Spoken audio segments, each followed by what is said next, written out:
have started the chapter number 2, New Kings and Kingdoms, right? In the last lecture by Jitendra sir, you have read how the new dynasties emerged in India. What was the administration in those kingdoms? Which type of administration was going on in those kingdoms? How they rule? What type of ruling policy they adopt? Now, the next is our today's topic is Prashastis and land grants. Now, focus on the heading Prashastis and land grants. If you will understand the meaning of these two, you will able to understand what will be we are going to be read, right? Prashastis.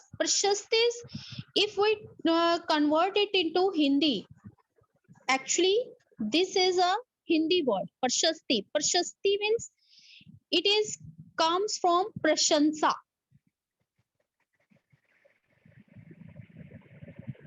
Prashansa, it's a Hindi word, right? So prashastis means prashansa. To whom they will praise? They will praise to their rulers.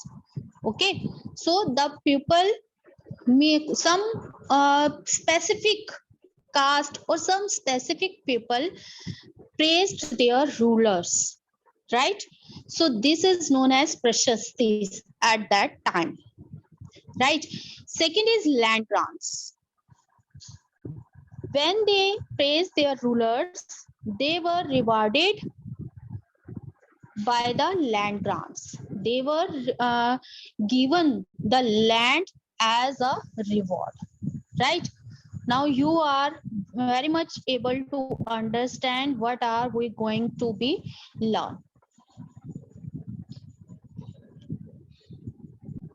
Now, Prashastis contain details that may be literally true.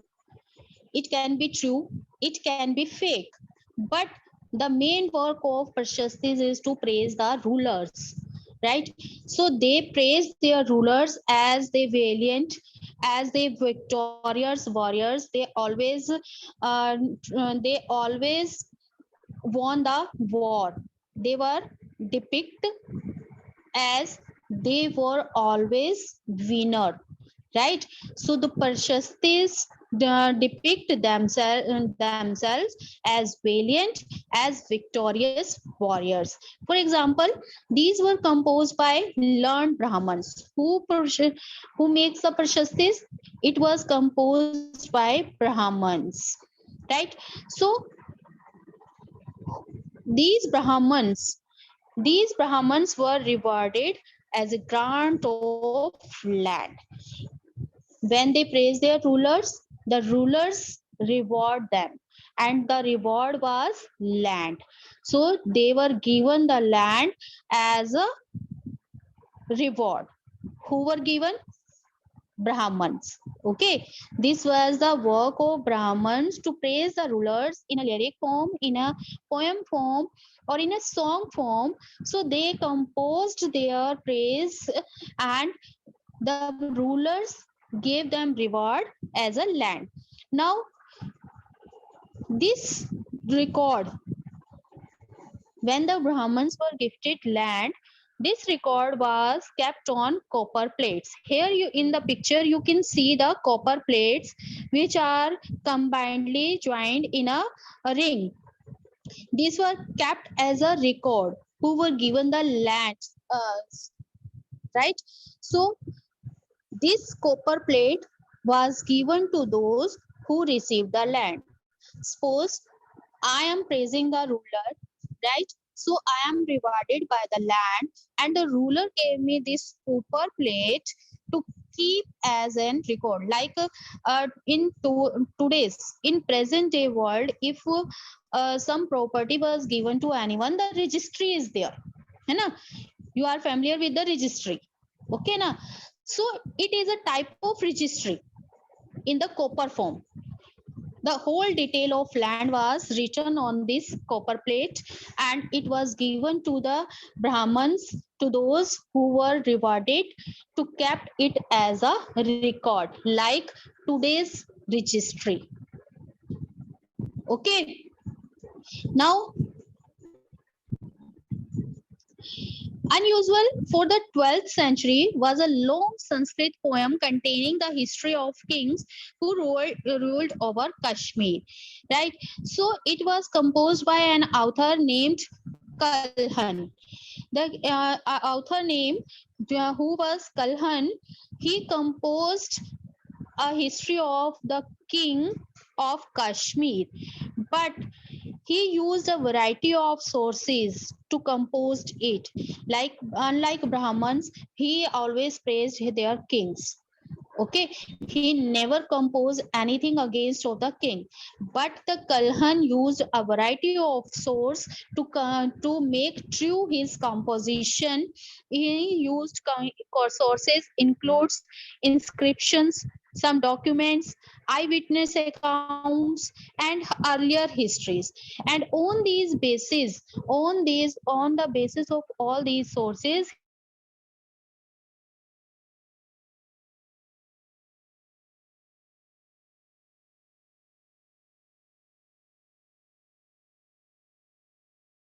And this was the precious piece because because he is composing on the some facts, on some evidences.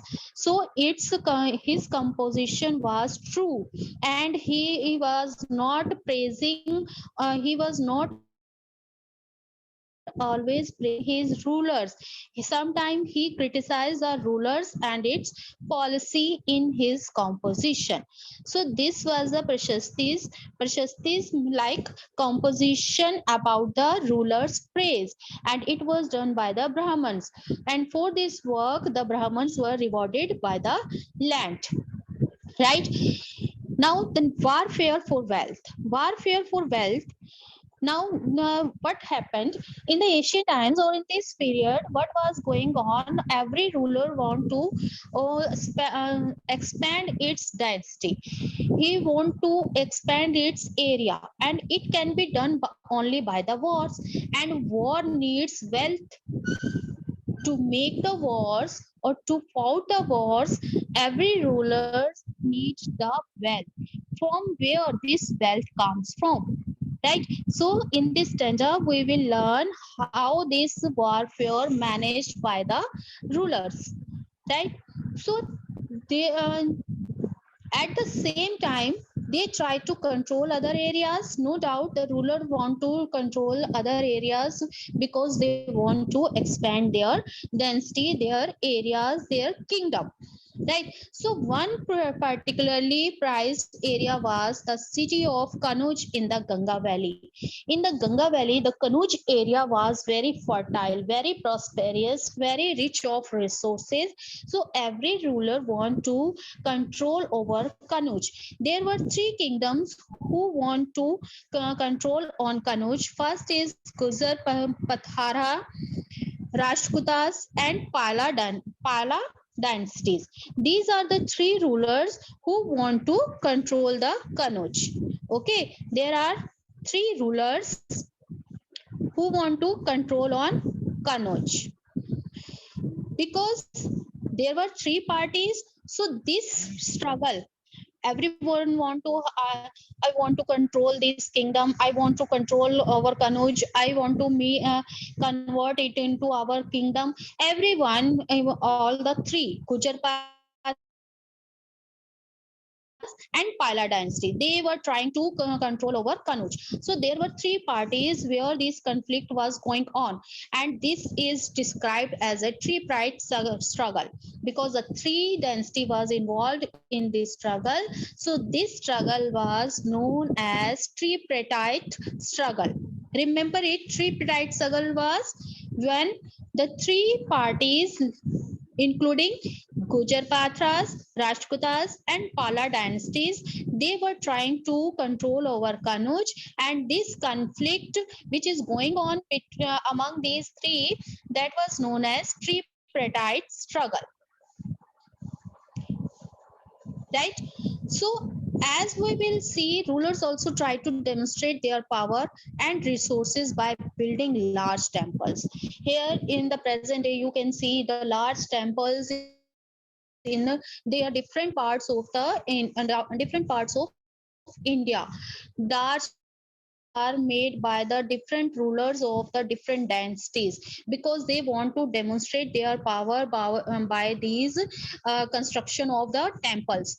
And no doubt in present day also that most of the temples are rich and well known for wealth, because many rich people donate a large amount of money in the temples. So they are very rich source of wealth. Understood? So rulers used to target temples. If they will control on the temples, no doubt the wealth of that temple will be of particular ruler who controlled the temples. So this trend was going on in that period. Like even not even uh, Indian rulers or Indian dynasties, even uh, the outsiders means Arabian or Muslim dynasties were also trying to control over the temples. One more example is Sultan Muhammad of Ghazni, Afghanistan. Afghanistan, the Sultan of Afghanistan, his name was Muhammad Ghazni.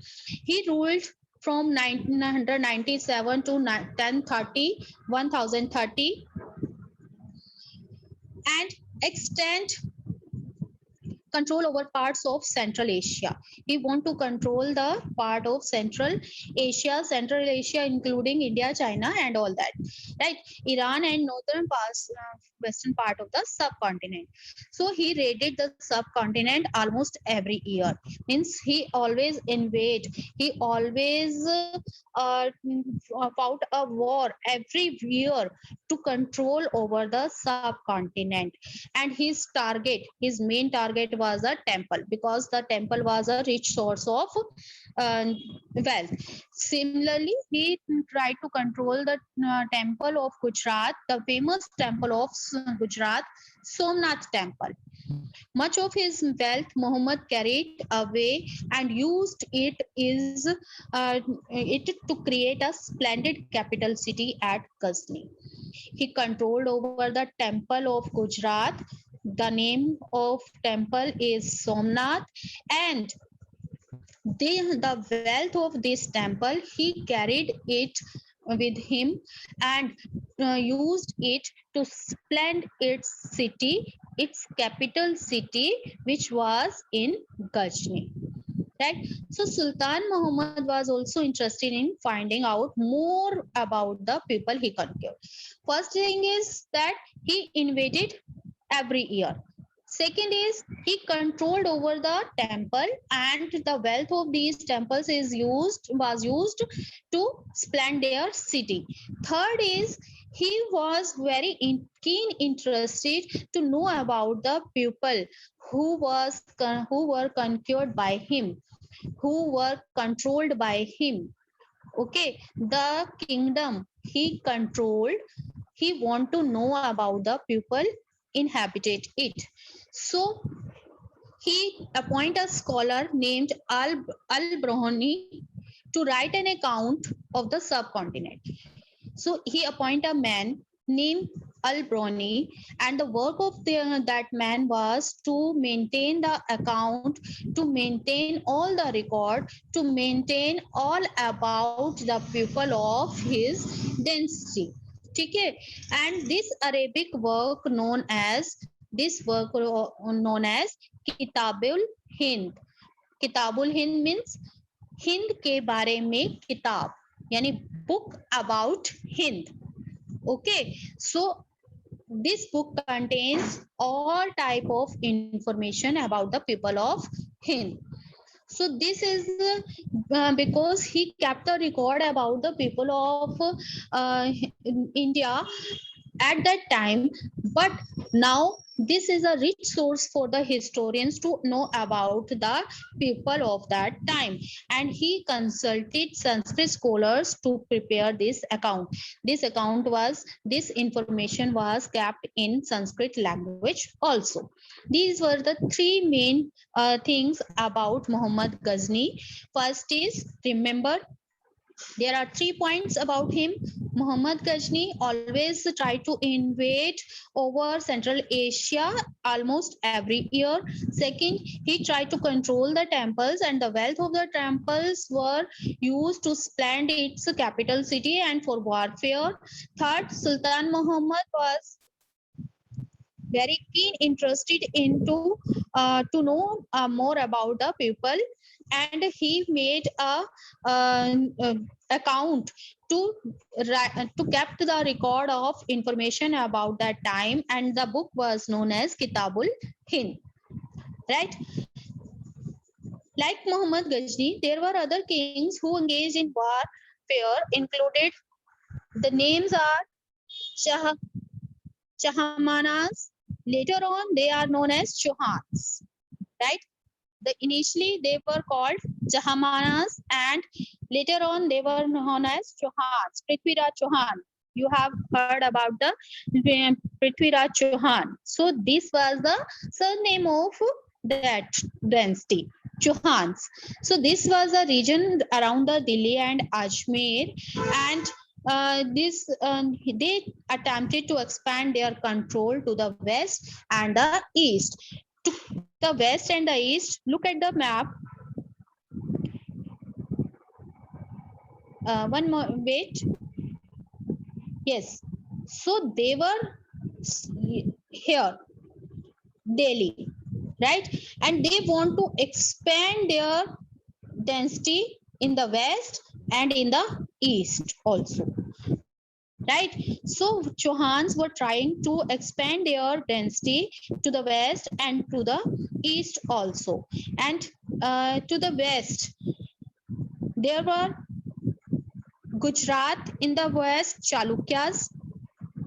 At that time, in the west, Gujarat, western side, Gujarat is there, and the dynasty who ruled over Gujarat, that is Chalukyas.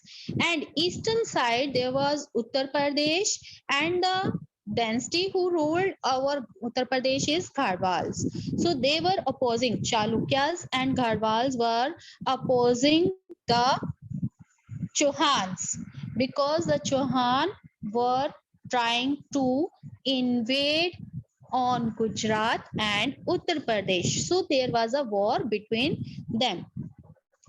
The best known Chahmanas ruler was Prithviraj III, who defeated an Afghan ruler named Sultan Muhammad Ghori, because the Afghani rulers were trying to invade over the Central Asia, even on India. So they were trying to invade over India to control the northern part of India. So at that time, the Prithviraj Chauhan was the ruler of northern India in Delhi and Ajmer. And in 1191, he defeated the Afghan ruler, and the ruler name was Muhammad Ghori. But in 1192, he defeated Prithviraj Chauhan was defeated by the Muhammad Ghori. So this was an idea by which the rulers managed their warfare. They managed their warfare by the controlling the temples. The temples' wealth was used in the war or to splend their cities or for other works. Right now, we will discuss another dynasties, Cholas. Till now, we were talking about the northern part of India. Yes, now we will discuss the southern part of India. Cholas were the density of the southern part. Here you can see the Tamil Nadu part where the Cholas were established, right? So what was about Cholas? From Uriyar to Tanjavur. to Tanjavur. Means they also tried to expand their density, their kingdom. And initially they were settled in Oryar, and by the time they expand their kingdom to Tanjavur. Now, question is this: how did the Cholas rise to power? How they expand their power, right? So, a minor chiefly family known as Mutriyar held power in the Kaveri Delta. This is a uh, one second. This is a river Kaveri. Okay, so the delta of Kaveri, there was a family named Mutriyar. It was they have the power on this area, but they were the subordinate of Pallav kings in Kanchipuram. Vijayala, who belonged to the ancient chiefly family of the Cholas from Uryar, captured the delta and from the Mutriyar in the middle of the 9th century. Now, what happened in the 9th century? There was before the 9th century, there was a ruler ruling of Mutriyar in the Kaveri region, but later on, Vijayala, who were also belong to chiefly family of the Cholas, they captured this area. So they captured the Oryar, okay, from the Matriyar family. Now what happened? He built a town of Tanjavur and a temple of goddess Shambudini. Nishambh Shudini temple was built by the Vijayala. Okay, so the successor of Vijayala conquered neighboring regions and the kingdom grew in size. Successor means their grandson, son, grandson. Okay, they are coming generation. So the coming generation or the successor of Vijayala conquered the eastern, northern and the southern part also.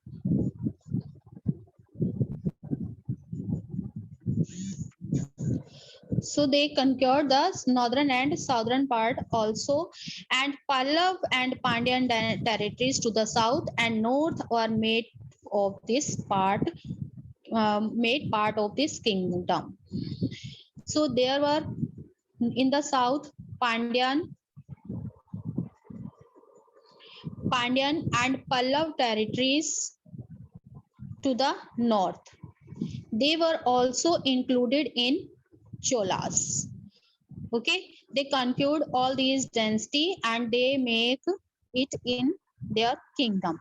So Raj Raja first considered the most powerful Chola ruler.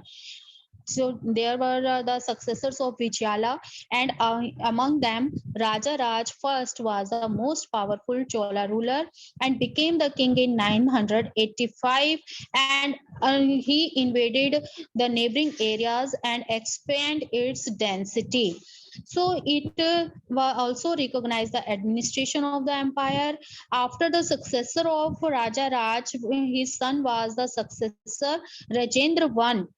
Rajendra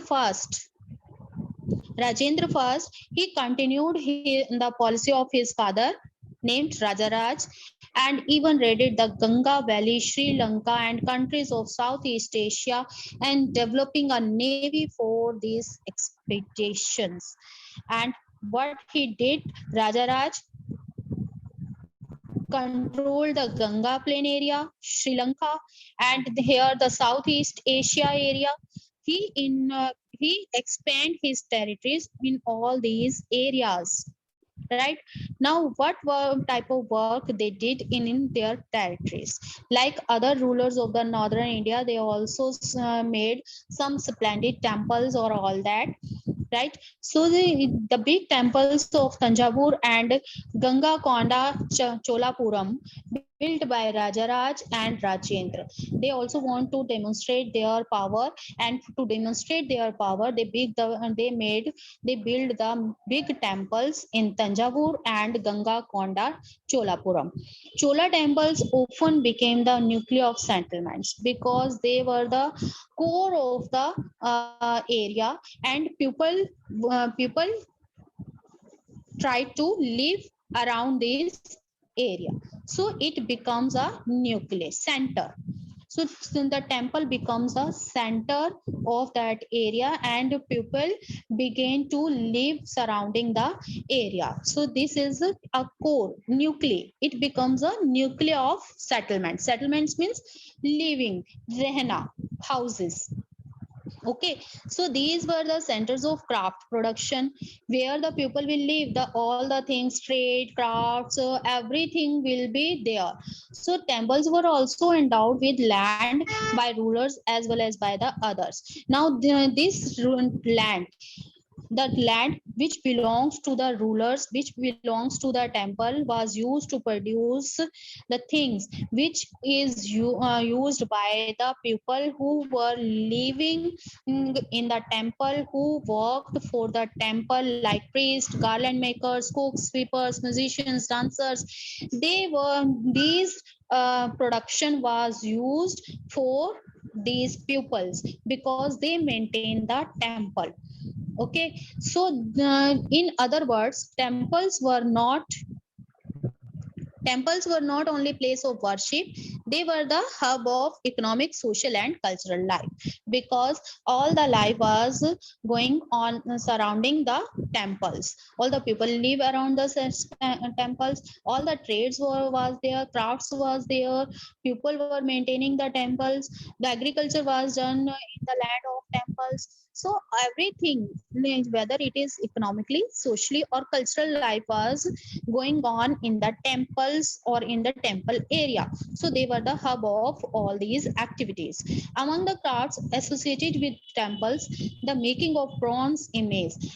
What type of crafts was done at that time? The bronze images was the most distinctive. Here in the picture you can see the image of a lord which is in the bronze, copper जिसको हम कह सकते हैं, ठीक है. So it was considered among us the finest in the world.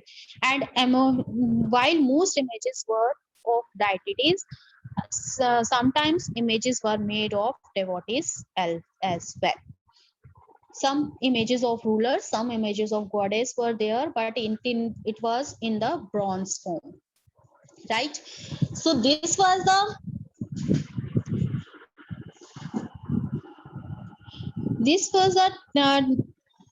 way of demonstrating their power.